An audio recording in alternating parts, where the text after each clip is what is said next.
হতাশা, জ্বালা, যন্ত্রণা, বেদনা, কষ্ট তোমার মনে যাই তা, তুমি একবার যদি চৈতন্য মহাপ্রভুর ওই রূপ দর্শন করো, সঙ্গে সঙ্গে তোমার হৃদয়ে মনের মলিনতা দূর হয়ে গিয়ে তুমি কুশলে কৃষ্ণ প্রেম সরোবরে অবগাহন করো, তো মহানন্দে জীবন যাপন করতে পারবে।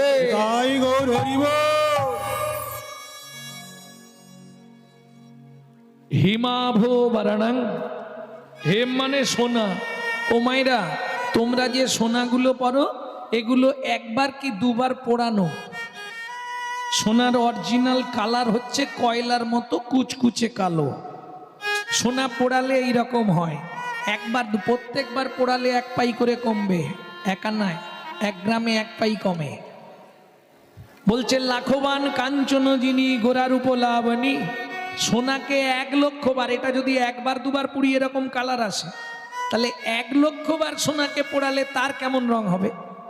সেই লাখবান কাঞ্চন অর্থাৎ 1 লক্ষ বার সোনাকে পোড়ালে তার যে রং হয়, আমার গৌরাঙ্গের রূপ মাধুর্য সেই রংকেও পরাজিত করেছে। হরি বল। হেমাভো, ভো মানে লক্ষবার। দিব্য ছবি সুন্দরায়, দিব্য ছবি কাকে বলে? আচ্ছা আচ্ছা ব্যক্তিকে জিজ্ঞেস করবেন, বলতে পারবেন। একমাত্র যারা গৌড়ীয় বৈষ্ণব অভিধান পড়েছে, না হলে দিব্য ছবি আমরা শুনি, দিব্য ছবি কিন্তু বলতে পারবো না। দিব্য ছবি কাকে বলে? ছবি চিনি, চিত্রপট চিনি, পিকচার চিনি, ফটো চিনি, কিন্তু দিব্য ছবি তো জানি না। ছবি, চিত্রপট, ফটো যা কিছু কতদিন মনে রাখতে পারবেন? 1 বছর, 2 বছর, 5 বছর, 10 বছর, 15 বছর, আর বাড়াবো? আর মনে থাকবে না, ও বেসরণ হয়ে যাবে। কবে দেখেছিলাম মনে নেই। কিন্তু কেউ যদি গুরু তত্ত্ব জ্ঞান নয়ন দিয়ে আমার চৈতন্যর মাধুর্যময় মণ্ডিত দিব্য রূপ দর্শন করে, 1 জন্ম নয় 7 জন্ম তার হৃদয় পটে দিব্য ছবি হয়ে আঁকা থাকবে। তাই গৌর হরি বল। তাহলে বুঝে নেওয়া গেল। এইবার চলুন প্রথম যে শ্লোকটি বললাম সংহিতা থেকে, চিরাদ দত্তাং নিজ গুপ্ত বিত্বং, চিরকালের যা গুপ্ত বস্তু। আস্তে, এই জবার মা, হরিনাম পরে শুনবে, আগে আমার 2টো কথা শোনো। হরি ভক্তি বিলাস বলছে, বৈষ্ণব ধর্মের আইন গ্রন্থ হরি ভক্তি বিলাস বলছে, সারা রাত হরিনাম শুনলে 25 ভাগ পুণ্য সঞ্চার হয়, আর হরিবাসরে একটা আন কথা বললে 75 ভাগ মহাপাপ হয়। কি দরকার 2 টাকার পুণ্য কিনতে এসে 10 টাকার পাপ কিনে নিয়ে বাড়ি যাবে? বলো, রাজার পাপে রাজ্য নষ্ট, প্রজারা পায় কষ্ট, আর গিন্নির পাপে সংসার ধ্বংস, ছেলে পুলে পায় কষ্ট। কেউ তো সুখে নেই বলো। একটা ফ্যামিলিতে যদি 10টা লোক থাকে, 5 জনের সকাল থেকে সন্ধে পর্যন্ত 4টে করে ওষুধ লাগে। কে সুখে আছে? ওষুধ খেয়েও হচ্ছে না, তাও হাঁটুর ভেতর কটকট কটকট। আসতে, তাহলে চিরাদ দত্তাং নিজ গুপ্ত বিত্তং, যারা একটু পড়াশোনা করেছেন, শিক্ষিত, তারা আমার কথাগুলো একটু ধ্যান দিন। বিত্তংটা আমি 3টে সমাস করে নিচ্ছি বোঝানোর সুবিধার্থে। বিত্বাং, নৈবিত্বাং, উদ্বৃত্তাং।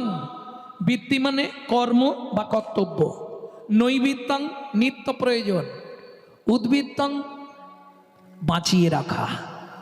মায়েরা চাল মেপে নেন প্রত্যেক দিন, 3 মুঠো করে তুলে রাখেন না, এটা উদ্বৃত্ত করা। তবে লক্ষ্মী থাকবে, শুনে নাও, যারা করনি কাল থেকে করে নিও। লক্ষ্মীকে ডাকতে গেলে চাল মেপে নিয়ে 3 বার একটু করে তুলতে হবে, ওটা উদ্বৃত্তাং। আরো সহজ করে বলি, আপনারা বিয়ে বাড়িতে খেতে যান তো, প্রথম ব্যাচে কোনোদিনও খেতে নাই। প্রথম ব্যাচে বসলে কি হয় জানো? খাবার দেয় কিন্তু একটু টান টান করে দেয়। হ্যাঁ, মালিক বলে রিপিট কর, এখানে দেখি রেখেছে একটার বেশি রিপিট করবি না। হরি বল। বুঝে নেওয়া গেল।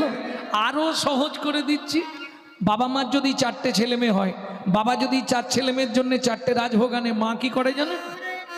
আধখানা করে 3 জনকে দেয়, বাকি 2.5টা লুকিয়ে রাখে ছোট ছেলে কিংবা ছোট মেয়ের জন্য। কেন? এটা বাবা বলতে পারবে না, মায়েরা বলতে পারবে। ছোট ছেলে কিংবা ছোট মেয়ে এরা একটু আদরের হয়, সত্যি না মিথ্যে? দেখবেন এরা খুব আদরে মানুষ হয়। আর কিছু মনে করবেন না, যে ছেলে মেয়েগুলো খুব আদরে মানুষ হয়, আদরে আদরে শেষে গিয়ে ওইটাই ড্যাস তৈরি হয়।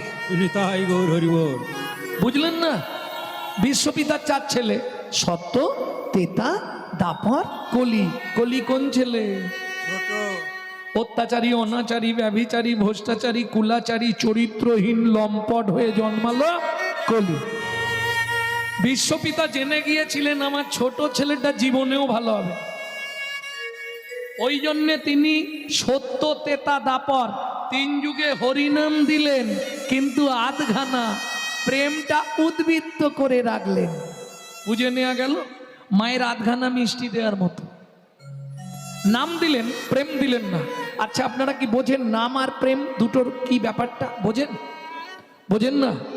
বুঝিয়ে দিচ্ছি। এই মালাটা দে। এই দেখেন, সহজে বুঝিয়ে দিচ্ছি নাম কাকে বলে। এটা নাম, এটা নাম নয়। কিসের মালা? রজনীর মালা, এটা নাম। প্রেম কোথায়? গাছে কিন্তু এইভাবে হয় না, একটা একটা ফুল হয়েছে, তাকে প্রেম দিয়ে এক জায়গায় করা হয়েছে। প্রেমটা কি? সেমাল ভেতরে আছে। নামকে যে এক জায়গায় বেঁধে রেখেছে সে হলো প্রেম। তার মানে বুঝে নিলেন তো? ভেতরের সুতো, সুতো ছিল বলে এর এত কদর, তাকে কেউ দেখতে পায়নি, সেমাল ভেতরে আছে। তাহলে বুঝে নেওয়া গেল, প্রেম ছিল বলে নামের দাম। বুঝতে পারলি বাবা? সহজে বুঝে নে।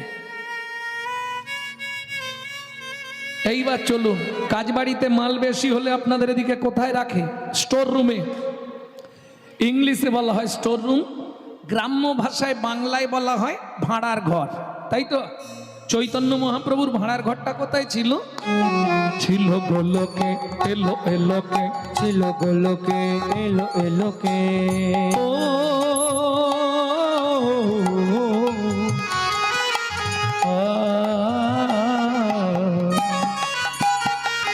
ছিল গোলকে, এলো এলোকে, ছিল গোলকে, এলো এলোকে। পেলো গো লোকে নাম, পেলো গো হরি নাম, পেলো গো মধুর নাম। ছিল গোলকে, এলো এলোকে, ছিল গোলকে, এলো এলোকে। গোলকের গোপন প্রেম,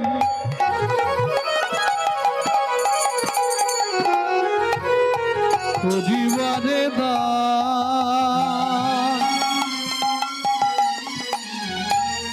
ব্রজ ছেড়ে নদিয়ায় এলো গৌর ভগবান। ব্রজ ছেড়ে নদিয়ায় এলো আমার গৌর ভগবান। আরে তাহলে আরেকটা মাইক দিতে হবে, দিয়ে ঘুরবো। ওটা ওনাকে বলুন, আমরা বলবো, আমি বলতে হবে। ব্রজ ছেড়ে নদিয়ায় এলো গৌর ভগবান। ব্রজ ছেড়ে নদিয়ায় এলো গৌর ভগবান।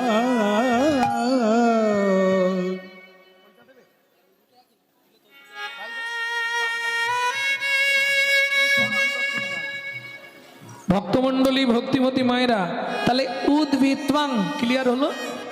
কে বুঝতে পারেননি হাত তুলুন। বুঝতে পেরে গেছেন? এবার দ্বিতীয় সমাজ কি ছিল মা? নৈভিত্বাং। আমাদের নিত্য প্রয়োজন কি? 4টে জিনিস। একটা স্ট্রোক ফেল করে গেলে পরের কথাটা আর বুঝতে পারবে না, খুব কান দিয়ে শোনো। আর যারা গল্প করবা তারা গল্পই করে যাও, একদম শুনবে না। নৈমিত্তং, আমাদের নিত্য চারটি জিনিস প্রয়োজন। কি কি? আহার, বিহার, নিদ্রা, মৈথুন। এখন দুটো বাদ দিলে আমরা বাঁচবো, দুটো কিন্তু কম্পালসারি চাই। কি? আহার, নিদ্রা। একদম গদা বাংলায় নেমে এসো, গুছিয়ে খেতে হবে আর হাত পা ছড়িয়ে মন ভরে নাক ডেকে ঘুমাতে হবে। কিন্তু এবার বলি, আমরা যে খাদ্য খাবারগুলো খাই, যে যা খাও, আমি কারো খাওয়া নিয়ে কিছু বলবো নি, ভয় নেই, যে যার ইচ্ছা মতো খাও, তাতে দুঃখ নেই। যে খাদ্য খাবারগুলো খাই কার জন্যে খাই? দেহটাকে হৃষ্টপিষ্ট রাখার জন্যে, তাই তো মা?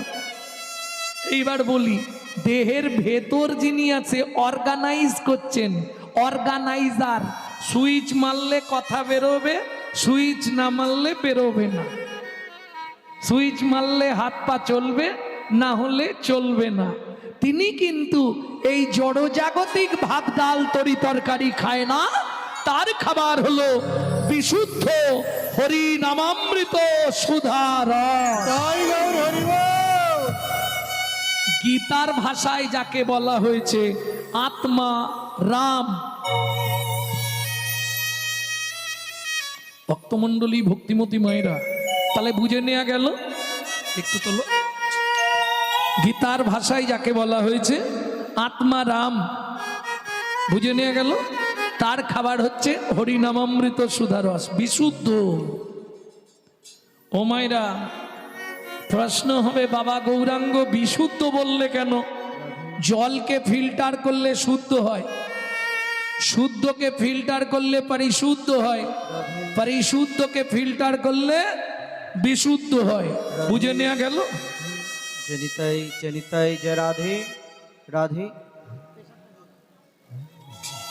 হরিনাম শুনলে জীবের কল্যাণ হয়, সত্য কথা। কিন্তু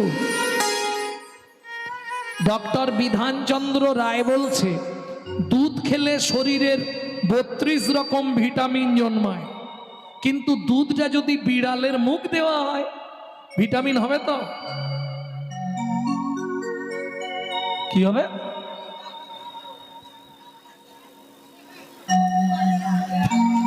ডিপথোরিয়া হয়ে মরবে,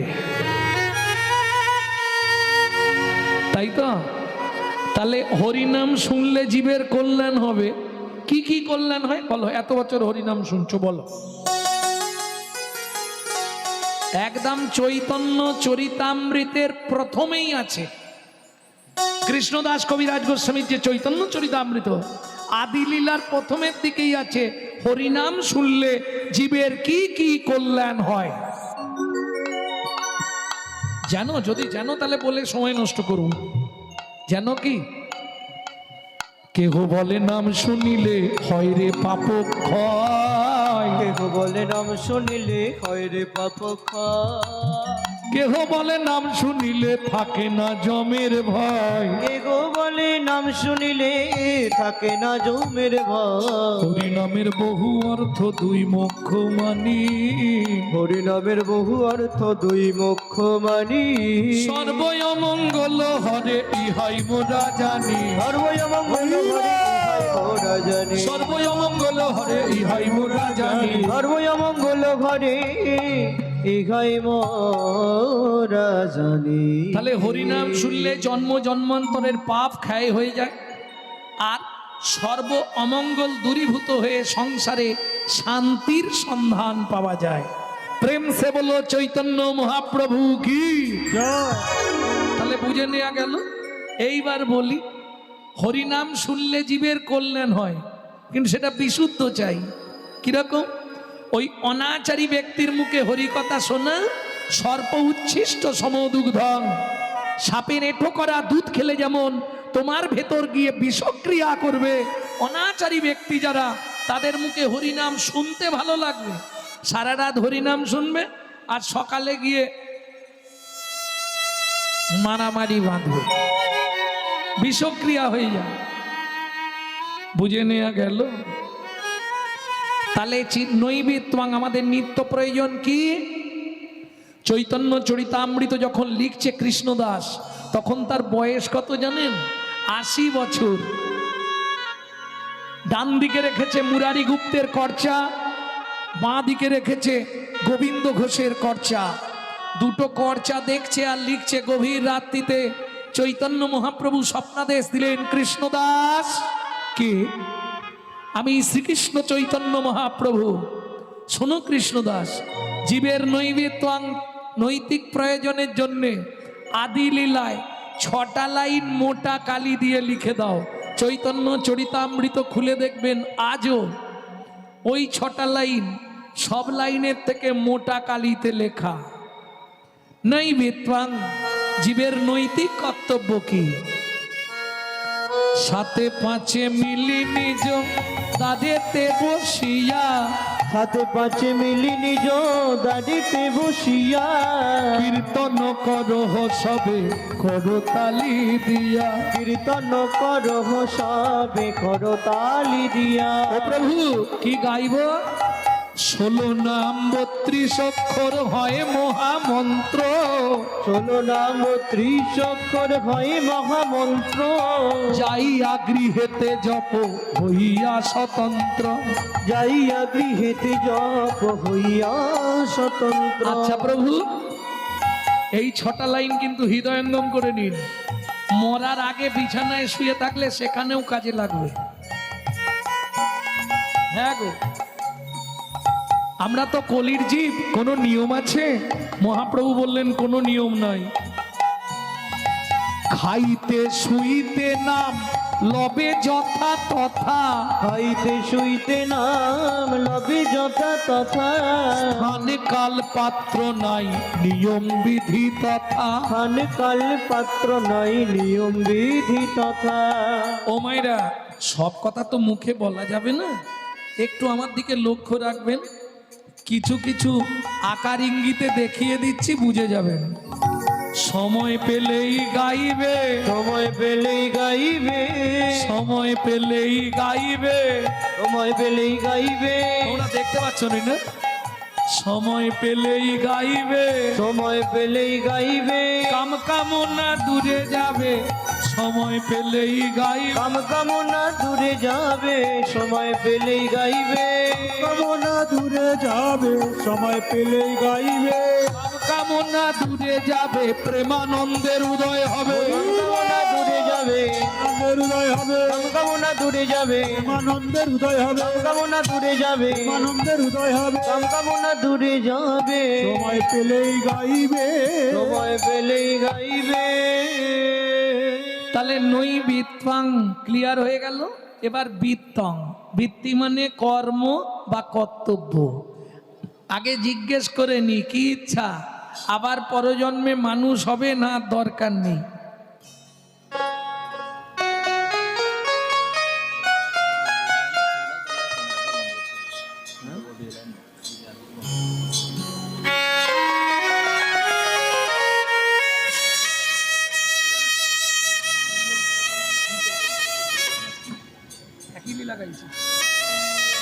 ভক্তমণ্ডলী, ভক্তিমতী মায়েরা, বুঝে নেওয়া গেল